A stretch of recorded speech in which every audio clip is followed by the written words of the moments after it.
Welcome back to our channel. We all 5 were able to make it this week, and we're going to talk about our never or slightly never been heard before story of our perspective of when we were called here to DC.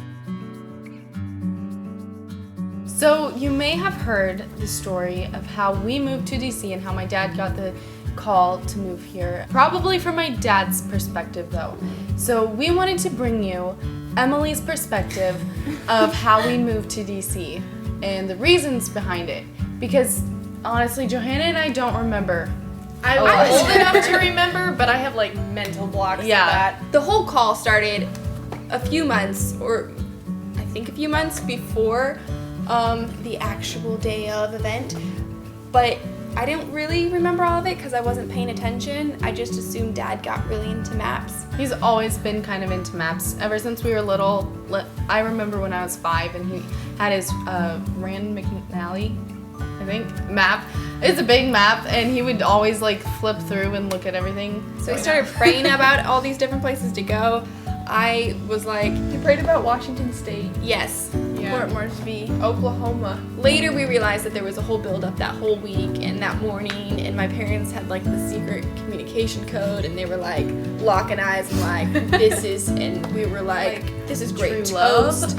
Like, we don't know what's happening. I remember Mom and Dad talking about like how they were blown away that he preached like go cry against the city, and then he was like, God is showing us that this is the city that we need to go and cry against. Okay, so for the people who haven't heard my dad's point of view of the call, it was a Sunday morning. My dad had been kind of communicating with a pastor here in the Washington, D.C. area because an evangelist had asked my dad to pray about coming to Washington, D.C., which was like, my dad was like, okay, but probably it won't happen, but we'll pray about it.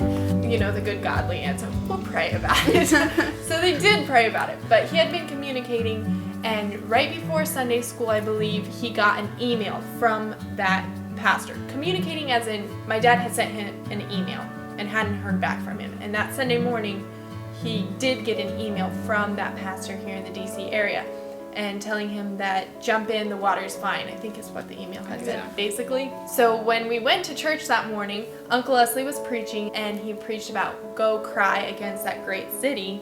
And my mom and dad, my dad says they just locked eyes, and they both knew that that was God confirming that call, that they had been praying to go to DC and they weren't sure, and then he had emailed that pastor. The pastor said that, and then God confirmed that with the message about go and cry against that great city. So that's a little missing piece there, if you haven't heard that part. So I remember very distinctly walking into main service after teaching Sunday school, and like everybody's migrating into the main building, and there was this feeling, and I didn't know, and I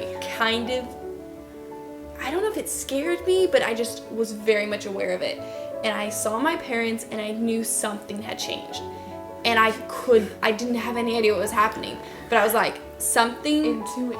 like, I was like, this day I'm gonna remember.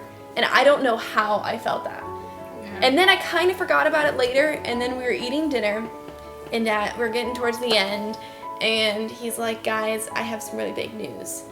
And he said, God has called us to Washington, D.C. And I remember I was eating, and I dropped my fork.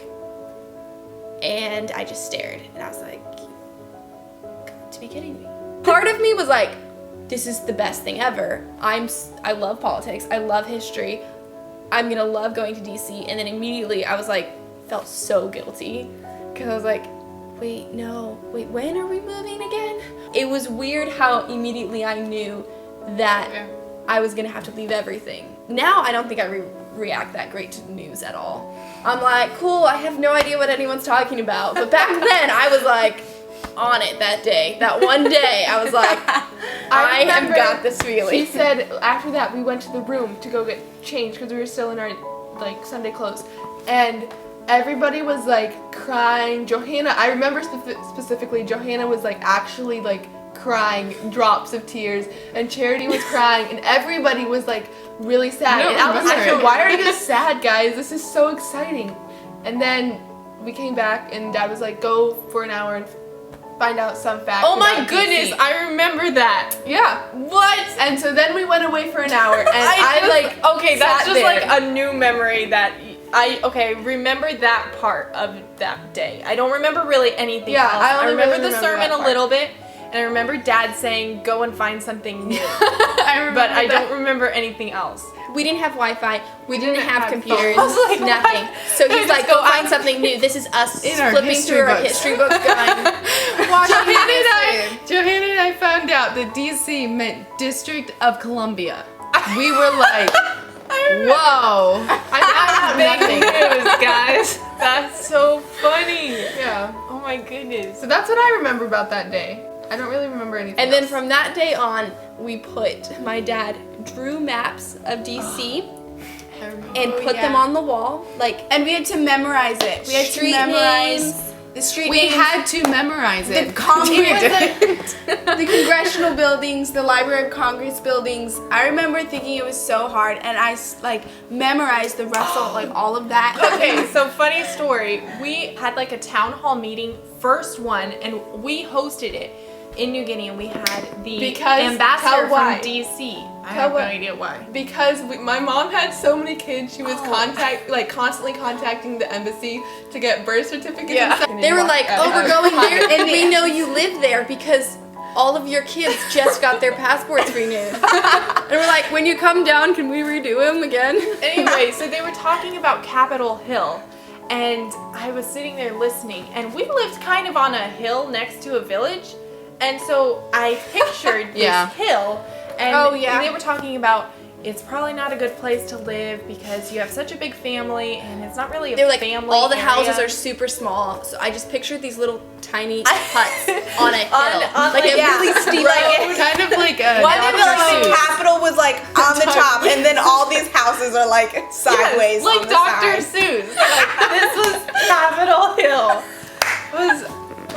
Capitol Hill is not like that at all. Like, you wouldn't think it was a hill anyway, so. So from that day on, everything we did had Washington D.C. in it. If we watched a movie, it had Washington D.C. At or a least we clip were of the aware. Capitol.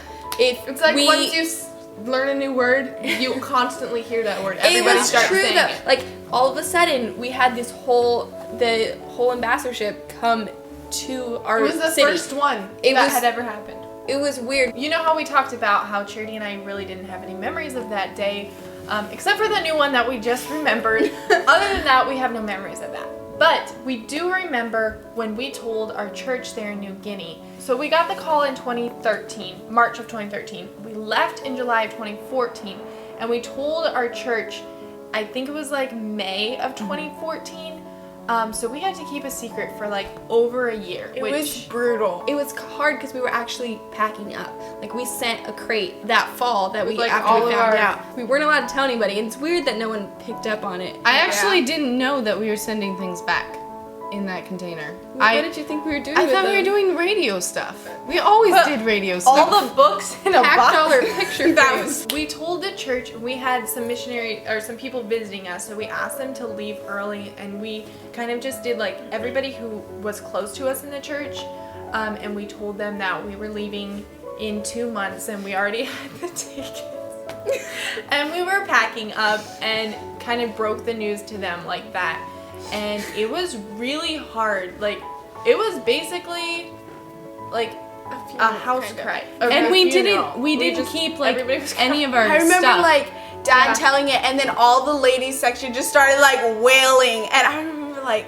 what? And then they And all just all started of us giving me started- candy, and then like they would just like drop off something at me, and I'd be like, oh thank you, and then I started crying and gave it away to all the children. Speaking of mental blocks and like traumatic experiences being erased, that night I only remember parts of it, saying goodbye to or like talking to certain people, but for the most part, I do remember sitting there in a daze. Like I had zoned out and I couldn't listen, and I don't remember like anything that happened that night.